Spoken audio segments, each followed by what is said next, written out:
Graça e paz a todos os irmãos, que Deus esteja conosco. Mais essa escola bíblica dominical da Igreja Batista do Jardim Pinheiros. Máscara, um acessório indispensável em tempos de pandemia. Mas se você pode fazer melhor ainda, se não houver necessidade de sair, fique em casa. Vou tirar a máscara para a gente poder trabalhar melhor.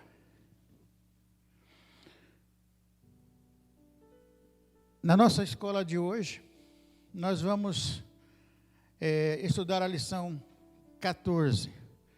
A lição 14, ela fala de comunicação. O título da lição, falar e ouvir. Nós vamos dividir em duas etapas. Nessa aula de hoje, nós vamos falar da lição Falar e Ouvir, parte 1. Eu estou apresentando a vocês agora um slide, que é o material que nós temos usado da Editora Cristã Evangélica. Fundamentos Bíblicos da Família. Material extraordinário que fala sobre a família, sobre a ótica de Deus e todos os problemas que a família tem enfrentado. A lição de hoje, como eu já disse, é a número 14, falar e ouvir. Falar e ouvir, na minha percepção, nós vamos estudar hoje a parte 1, mas falar e ouvir, na minha percepção, é igual a comunicar-se. Falar e ouvir só vai completar ou vai fazer com que a gente se comunique. A comunicação em família, a comunicação em sociedade é algo extraordinariamente importante. E nós vamos ver isso na primeira parte dessa lição. Nós vamos ver isso na vida de Jesus, alguns textos bíblicos. E depois, na segunda parte, nós vamos falar no contexto familiar. Eu separei aqui para a gente refletir inicialmente esse versículo que nós estamos ali. Salmo 141, verso 3. O salmista diz assim, isso aqui, irmãos, é para nós refletirmos. Põe, ó Senhor, um guarda na minha boca, guarda a porta dos meus lábios. Já pensaram como que isso aqui é importante? Quantas palavras impensadas já foram ditas e que causaram um estrago difícil de ser superado? Para refletir, põe, ó Senhor, um guarda à minha boca, guarda as portas dos meus lábios. E um outro versículo que eu separei aqui para a gente refletir inicialmente é o seguinte, Salmo 19, verso 14, que as palavras dos meus lábios e o meditar do meu coração agrade a Ti, Senhor. O salmista diz assim, sejam agradáveis as palavras da minha boca e a meditação do meu coração perante a Tua face, Senhor, rocha minha e redentor meu. Se nós atentarmos para esses dois versículos, certamente nós vamos ter uma boa comunicação em sociedade e também na família. Ao término dessa lição, após a gente terminar essa lição, nós teremos aprendido a nos comunicar seguindo o exemplo de Jesus. Nós vamos dedicar toda essa lição, toda essa parte da lição, vendo como Jesus se comunicava. Depois, nós vamos identificar as emoções que são nocivas à boa educação, à boa comunicação, melhor dizendo. Emoções que, ao invés de ajudar, atrapalham a comunicação. Nós precisamos aprender a identificar e a controlar essas emoções. E depois, nós temos que transformar. Transformar o quê? O meu relacionamento em sociedade, o meu relacionamento em família, por meio de uma comunicação que vai passar sob o crivo do Espírito Santo de Deus. Antes de eu falar, antes de eu me expressar, se as palavras dos meus lábios e o meditar do meu coração agradarem a Deus, certamente eu vou ter uma comunicação saudável. Como alvo, como objetivo da lição, nós queremos compreender que, para que haja uma boa comunicação em família, é preciso submeter-nos à pessoa e ao pensamento, aos ensinamentos do nosso Senhor Jesus Cristo. Se nós tivermos submeter tudo aquilo que nós vamos fazer a Jesus Cristo, como nós vamos ver aqui, certamente teremos uma comunicação que edifica, uma comunicação que faz a diferença.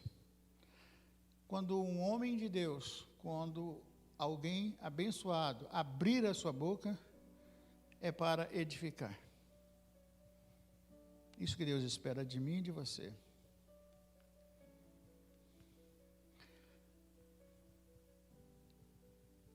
Se nós pensarmos desde Gênesis, que tudo que foi feito por Deus foi feito através da sua palavra, quantas vezes nós vemos lá a expressão, e disse Deus, haja luz, e disse Deus, haja separação de águas, e disse Deus, e Deus viu que tudo que ele fez era bom. Se a gente pensar nesse texto, a gente já vai ver que nós temos que valorizar a comunicação, tudo aquilo que a gente diz, tudo que a gente pensou, que se transformou em comunicação. Ou seja, se nós pensarmos em Gênesis, a gente vai ter um exemplo de como se comunicar e fazer a diferença através da palavra. Nós vamos pensar nessa primeira parte sobre a comunicação em Jesus. Vamos focar em Jesus e ver alguns detalhes de como ele fazia para se comunicar. Nós vivemos mergulhados num contexto comunicativo. É comunicação o tempo todo. Jesus, quando ele disse para Filipe, quem vê a mim, vê ao Pai, demonstra que Deus Pai se revela, se expressa, se comunica na pessoa do Filho. E por sua vez, Jesus, a palavra encarnada, o Verbo de Deus, o Verbo feito carne, comunicou-se com os homens de sua época, comunica-se conosco e sempre comunicará, continuar comunicando de forma exemplar para cada um de nós. Se nós olharmos para Jesus, observarmos como ele fazia a comunicação, certamente teremos comunicação abençoadora.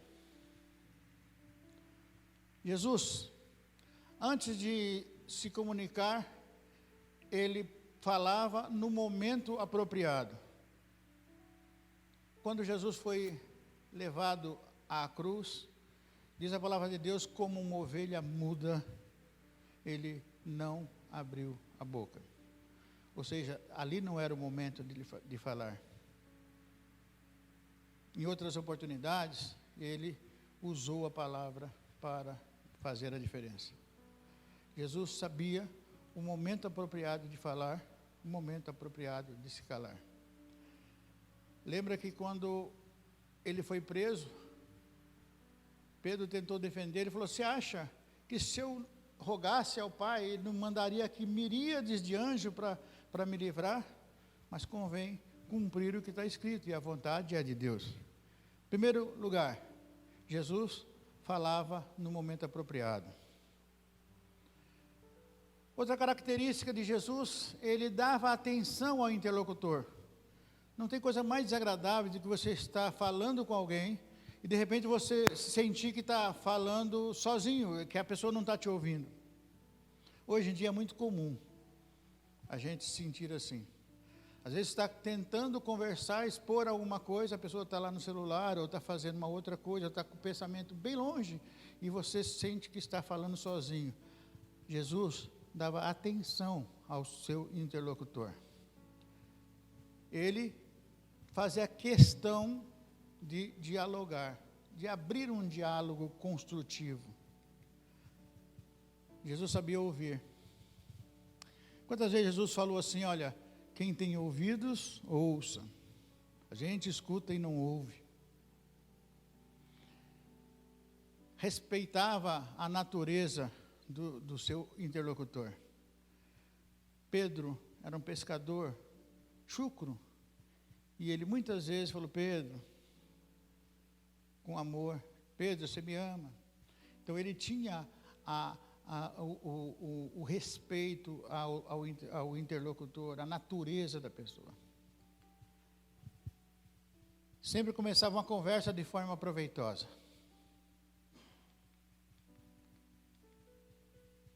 Fazia algumas perguntas desconcertantes. Era claro. E ao conversar, ele não acusava. Ele não julgava. Nós somos especialistas em julgar o outro. Jesus não julgava. E Jesus tinha uma outra coisa importantíssima. Ele era objetivo. E além de tudo, ele era prático. Vamos ver cada uma dessas características da comunicação em Jesus. Jesus sempre escolheu o momento certo para se comunicar. Eu lembro aqui da mulher que estava na beira do poço. Convinha que Jesus passasse por Samaria.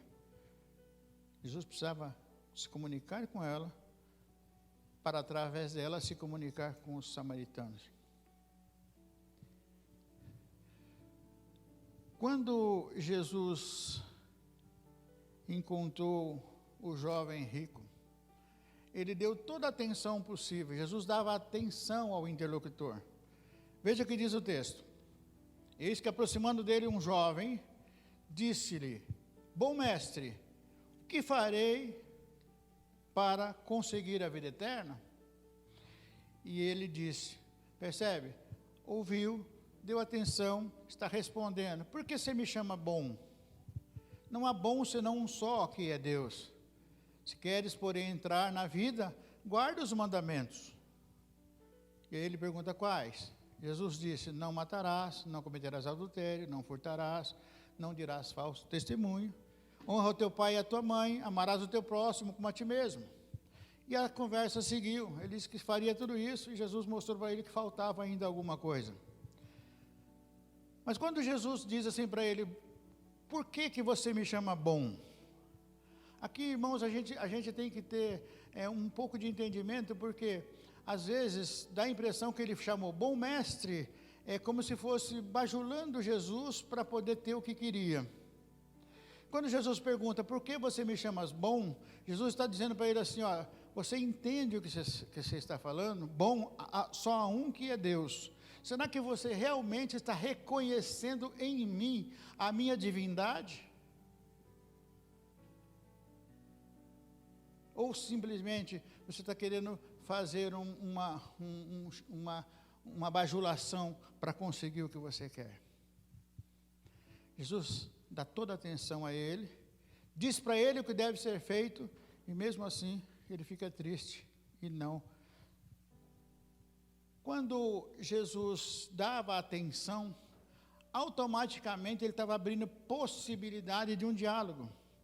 Veja essa passagem de Mateus 22, do 17 ao 21. Dize-nos, pois, que te parece? Os fariseus, querendo pegar Jesus numa contradição.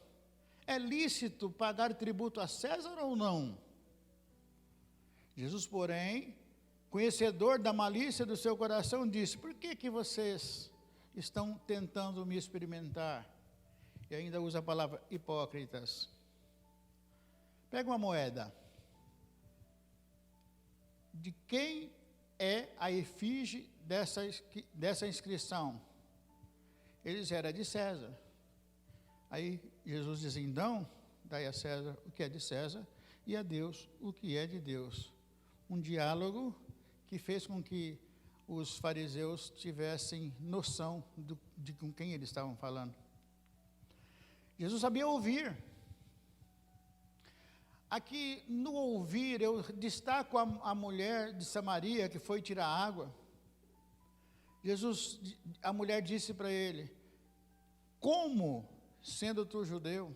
Disse a mulher, no texto, a gente separa lá, no verso 4, 7, a mulher veio, no 9 ela disse a mulher, no 11 disse a mulher, no 15 disse a mulher respondeu no 17, a mulher disse no 19, a mulher disse: eu sei que tu é o Messias, ao final da conversa. Se ela está falando, ele está dando a ela a oportunidade de falar. Ela argumentou, ela falou, e ao final ela chegou à conclusão de que ele era o Messias. Jesus respeitava a natureza do seu interlocutor.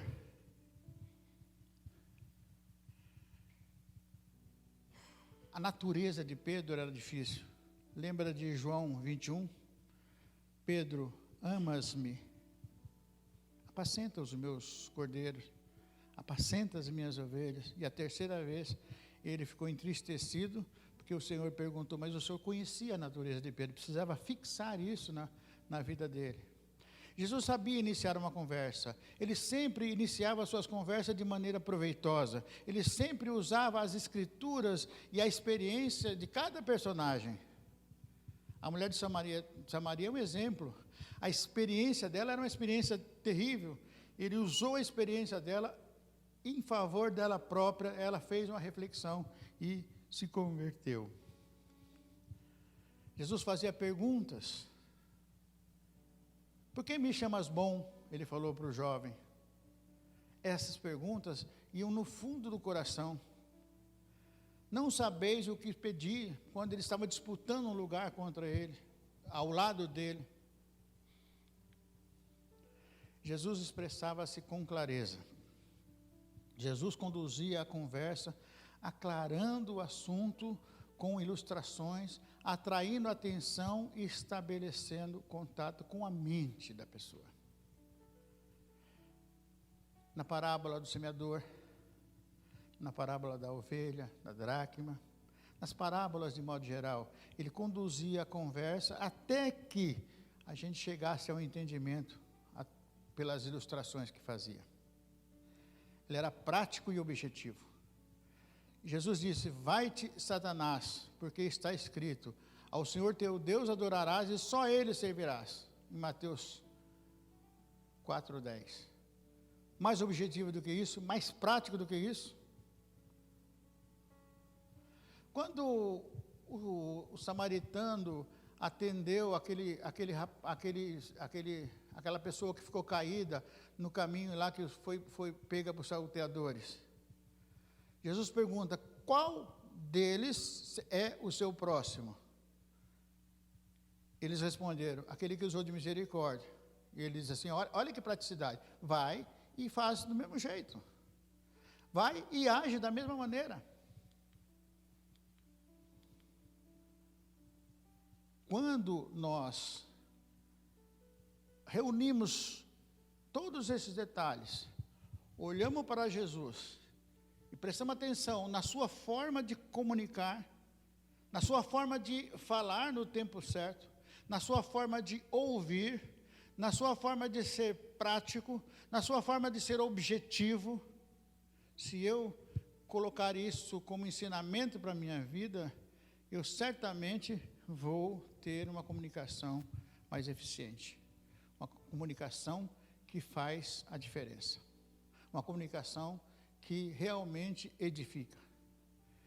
Muitos casamentos, muitas famílias sofrem as consequências de uma comunicação deficiente, de uma comunicação que está mais para a comunicação com o mundo do que com o seu cônjuge ou com a sua companheira, com seu companheiro, com seus filhos. Temos que ter exemplo, seguir esses exemplos de Jesus. E aí nós vamos fazer uma boa comunicação, onde quer que estejamos, principalmente no contexto familiar. Nós vamos, na próxima parte, na próxima etapa da lição, nós vamos pensar em falar e ouvir, com esses conceitos que nós vimos hoje, mas nós vamos aplicar à nossa família, ao nosso contexto familiar. Que Deus abençoe a sua palavra. E até a próxima semana, se Deus quiser.